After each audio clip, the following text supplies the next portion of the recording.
Washington کی طرف انہوں نے دیکھنا شروع کر دیا اور وہاں سے سائفر منگوایا، اور سائفر منگوانے کے بعد پھر یہ سبوٹاج کیا گیا۔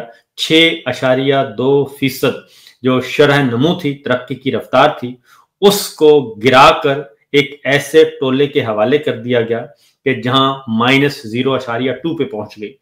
1 منٹ اور لوں گا، اس کی وجہ یہ ہے کہ یہ الیکشن کی طرف ہم جا رہے تھے اور الیکشن ایئر تھا، اور الیکشن ہونے تھے، الیکشن ہوتے عوام نے فیصلہ کرنا تھا، جو جیتتا، جتنی سیٹیں ملنی تھی مل جاتی، یہی اسٹیبلشمنٹ ہونی تھی۔ انہوں نے اگر 19-20 کرنا تھا تو کر سکتے تھے، لیکن اس سارے ٹریک کو ایک الیکشن ایئر پہ جا کے اس ساری سچویشن کو سائفر کے حکم پر ایک انہوں نے یہ سبوٹاج کیا۔ میرا خیال ہے کہ وہاں سے گڑبڑ شروع ہوئی، اور اب جو پھر اس کے بعد بھی پھر لیٹسٹ دو لڑائیاں ہوئی ہیں۔ 2019 کی لڑائی ہوئی اور اس میں چائنا ہمارے ساتھ تھا، اور فروری 2019 اس کے بعد یہ لڑائی ہوئی، اس وقت بھی چائنا ہمارے ساتھ تھا، اس وقت بھی مغرب ہمارے ساتھ نہیں تھا، اس وقت بھی مغرب ہمارے ساتھ نہیں تھا۔ دونوں میں چائنا نے ہمیں سپورٹ کیا، اور لیکن ہم نے سارے سسٹم کو بائی پاس کرتے ہوئے ہم سیدھے پہنچ گئے، جا کے بیٹھ گئے واشنگٹن، اور وہاں پہ جا کے ہم نے باقاعدہ لابیسٹ انگیج کیے، ڈالرز خرچ کیے ایک میٹنگ کے لیے، اور یہ کبھی نہیں ہوا کہ پاکستان کا ایک سپہ سالار وہ 11-12 دن تک ایک میٹنگ کی بھیک مانگتا رہے اور وہاں پہ آفر کرتا رہے کہ جناب میرے پاس میں لایا ہوں آپ کے لیے مائنز، میں لایا ہوں آپ کے لیے منرلز، آئیں اور آ کے، اور میں لایا ہوں آپ کے لیے نوبل پیس کی نومینیشن، تو میں سب کچھ کرنے کے لیے تیار ہوں، بس آپ میری طرف ایک نظر کرم کریں تو میں حاضر ہوں۔ تو میں وہی ہوں، سائفر کو ہم آگے لے کے چلیں گے، اور وہ سائفر کا جو حکم اس وقت آیا تھا وہی حکم کو ہم آگے لے کے چلیں گے، اسی اسٹیبلشمنٹ کے ساتھ مل کر یہ جنرل صاحب نے کیا۔ اور جب یہ ساری چیزیں کوئی بے وقوف نہیں ہے، یہ مجھے اور آپ اگر اسیس کر سکتے ہیں، تو کیا جو چائنا ہے، جو 100 ملکوں میں، 100 سے زیادہ ملکوں میں وہ اپنا ایک تجارتی روٹ کھینچ رہا ہے اور ہزاروں ارب ڈالر خرچ کر رہا ہے، اور اس انٹرنیشنل تجارتی راہداری میں وہ پاکستان کو ایک مقام دے رہا ہے، اور اس کو آپ ڈچ کریں گے اور جا کے بیٹھ جائیں گے، ایک نہیں 2 دفعہ جا کے بیٹھیں گے۔ سپورٹ آپ کو کر رہا ہے چائنا، آپ چائنا کی وجہ سے یہ لڑائی آپ نے لڑی اور جیتی، اس کی وجہ سے آپ کو فیلڈ مارشل کا عہدہ آپ نے ارن کیا، اور جب یہ سب کچھ ارن کیا تو شکریہ کے لیے جانا تو آپ کو بیجنگ چاہیے تھا۔ سب سے پہلے تو وہاں جاتے اور وہاں جا کے ان کا شکریہ ادا کرتے اور کہتے کہ جناب آپ کے ساتھ ہماری چلتی رہے گی اور ہم آپ کا شکر گزار ہیں، لیکن ہم نے یہ سارے کو چھوڑ کے ہم وہاں جا کے بیٹھ گئے۔ مجھے جنرل باجوہ صاحب کی بات یاد آ گئی کہ دیکھیں مجھ سے تو جب بھی یہ ملتے ہیں مغربی ملکوں والے، تو میں تو ان کو یہ کہتا ہوں کہ یار ہمارے تو بچے بھی سارے جاتے ہیں، برطانیہ، امریکہ اور یورپ جاتے ہیں، چائنا تو کوئی بھی نہیں جاتا، تو ہم تو ہیں ہی آپ کے، تو یہ ہم تو فطری طور پہ آپ کے ہیں۔ تو وہ باتیں مجھے یاد آ گئیں کہ ہم کہتے رہے تھے، ہم کہتے کچھ ہیں اور کرتے کچھ ہیں۔ یہ میں دیکھ رہا ہوں کہ چائنا میں جو کچھ ہوا وہ اس کا ایک ظاہر ہے، چائنا سمجھدار ملک ہے، دوست ملک ہے، اور وہ اتنی جلدی، اور چائنا واحد ملک ہے پاکستان کے ساتھ جس نے کبھی بھی پاکستان کے اندرونی سیاسی معاملات میں مداخلت نہیں کی۔ چائنا واحد ملک ہے جس کے تعلقات ریاست پاکستان کے ساتھ ہیں۔ وہ کبھی حکومت پیپلز پارٹی کی ہو، نون لیگ کی ہو، فوجیوں کی ہو، کسی عمران خان کی ہو، وہ اس ساری چیزوں سے قطع نظر سی پیک مشرف صاحب کے زمانے سے یا اس سے پہلے بھی شروع ہوا، مشرف صاحب کے زمانے میں، پھر پیپلز پارٹی، پھر نون لیگ، پھر پی ٹی آئی، اور پھر یہ رجیم چینج، وہ ایک تسلسل کے ساتھ پاکستان کے ساتھ کھڑا ہے، اور وہ ایک ہی بات، کبھی بھی اس نے کھل کر کوئی آپ کے ہاں چھیڑ خانی نہیں کی، ڈی سٹیبل کرنے کی کوشش نہیں کی، لیکن آپ اس کو ڈچ کریں گے تو اب آپ یہ سمجھیں گے کہ وہ سمجھ نہیں رہا، تو ظاہر ہے پھر اس نے اپنے طریقے سے آپ کو بھی کچھ کنوے کرنا ہوتا ہے۔ اور اس سے یہ جو دورہ تھا اس میں وہ چیزیں کنوے ہوئی، اور جو آپٹکس سامنے آئے اس سے جی بالکل، چائنا 100% وہ آپ کو بتا رہا ہے کہ میں وہ نہیں ہوں کہ آپ کو سر عام کالم لکھواؤں اور آرٹیکل لکھواؤں اور کتابیں لکھواؤں، ہمارے وزیر خارجہ کتابیں لکھیں اور ہمارے نیشنل سیکورٹی ایڈوائزر لکھیں اور ہمارے چیف جو انٹیلیجنس چیف کتابیں لکھیں اور کہیں کہ جناب پاکستانی جو ہیں وہ تو اپنی ماں بھی بیچ دیتے ہیں اپنے ڈالرز کے لیے. تو میں وہ کام تو نہیں کروں گا، لیکن مجھے پتہ سب کچھ ہے. اس نے یہ بتایا ہے کہ مجھے معلوم ہے. آپ یہ دیکھیں کہ ایک لنچ، ہم پہلے بھی بات کرتے رہے تھے کہ اس لنچ کی بڑی بھاری قیمت ہے. آپ نے ایک لنچ کی قیمت کے بدلے میں نریندر مودی اور چائنا کو ایک ساتھ بٹھا دیا، ٹھیک ہے، بھارت کو اور بیجنگ کو، دلی اور بیجنگ کو آپ نے ایک ساتھ بٹھا دیا اور کلوز کر دیا. یہ موقع کس نے دیا؟ یہ موقع آپ نے دیا اور آپ کے لنچ نے دیا اور آپ جو کچھ وہاں پہ کر کے آئے تھے. تو ظاہر ہے ہر کوئی بتاتا ہے کہ جناب آپ کے پاس اگر آپ کے نے وہ ونڈو کھول لیا ہے تو ہمارے پاس پھر یہ ونڈو موجود ہے، تو پھر ہم اس ونڈو کو کیوں نہ اویل کر لیں. تو یہ ساری چیزیں ہوتی ہیں. آپ خان صاحب کے دور میں بیورو چیف تھے، اسلام آباد میں تھے، آپ کپڑوں سے باہر رہتے تھے، سورسز اور ریسورسز سب کچھ آپ کے پاس تھا. ایک کلیم کیا جاتا تھا کہ جی پاکستان تحریک انصاف کی حکومت جو ہے یہ ڈپلومیسی کو فیل کر رہی ہے، یہ ڈپلومیٹک ڈیزاسٹر کریٹ کر رہی ہے. یہ بہت تنقید کرتے تھے کہ عمران خان کی پالیسیز کے اوپر سارا کچھ. جاپان کا دورہ دیکھ لیں، اس سے پہلے بلاول صاحب کا جو دورہ تھا جب یہ جنگ کا معاملہ ہوا، اس کے بعد پھر جاپان کا دورہ مریم نواز کا، اور اب یہ والا دورہ، اور اس کے دوران بھی بہت سے دورے ہوئے چھوٹے بڑے. کیا کنکلوژن نکال رہے ہیں آپ ڈپلومیٹکلی پاکستان کی کیا پوزیشن ہے؟ اور اگر آپ کا کوئی کمیونیکیشن چینل ہے دنیا کے کسی ڈپلومیٹ سے جو آپ کو بتا رہے ہوں گے، کیا رائے رکھتے ہیں موجودہ رجیم کے حوالے سے؟ دیکھیں، موجودہ رجیم کے حوالے سے تو اب تو کسی سے پوچھنے کی ضرورت ہی نہیں ہے. اب تو تصویریں بتا دیتی ہیں. اور وہاں کے جو آپ یہ دیکھیں، جاپان کے دورے کی بات کی ہے، آپ گئے ایک سمندر کے کنارے اور وہاں پہ آپ نے سمندر کے کنارے کھڑے ہو کے نظارہ کیا اور آپ نے کہا کہ آپ نے بندرگاہ کا وزٹ کیا ہے. اور وزیر اعلیٰ پنجاب کہہ رہی ہیں کہ میں بندرگاہ گئی تھیں جاپان کی، اور پنجاب آپ اندازہ کریں کہ پنجاب کے ساتھ نہ کوئی سمندر لگتا ہے اور نہ کوئی بندرگاہ. انہوں نے کون سی بندرگاہ پنجاب میں بنانی تھی؟ دریائے راوی کے کنارے بنانی تھی، دریائے ستلج کے کنارے بنانی تھی، کون سی بندرگاہ بنانی تھی؟ تو یہ بے وقوف تو اس طرح یہ کرتے رہتے ہیں. سچویشن یہ ہے کہ ہم دیکھ لیتے ہیں انویسٹمنٹ کے حوالے سے اس وقت کون کون سے وزٹ ہو رہے تھے اور کتنے وزٹ ہوئے عمران خان صاحب کے زمانے میں. فرق کیا ہے؟ کیوں اس بندے کی اختلافات کے باوجود اس بندے کے ساتھ اس کی عزت کیوں کرتے ہیں لوگ؟ وہ یہ کہ وہ جھوٹ نہیں بولتا تھا اور وہ ہر کسی کو یہ نہیں کہتا تھا کہ وہ آتا تھا تو ان کا بالکل حاضر ہے جناب، آپ حکم کریں گے میں یہ بھی کر دوں گا، میں وہ بھی کر دوں گا. ان سے جب پوچھا گیا کہ کیونکہ پیرلل ایک اصل پرابلم یہ ہے کہ آپ نے کہا کہ سورسز اور ریسورسز، تو میرے پاس صرف سورسز تھے، ریسورسز نہیں تھے. تو سورسز میں آپ کو بتا دوں کہ باجوہ صاحب تو وہ تو خیر پوچھتے رہتے تھے، ہمارے تنخواہوں پہ مسئلہ ہوتا تھا ان کو، اصل مسئلہ ہماری آمدنیوں پہ ان کی نظر ہوتی تھی جناب باجوہ صاحب کی. تو اصل ایشو یہ تھا.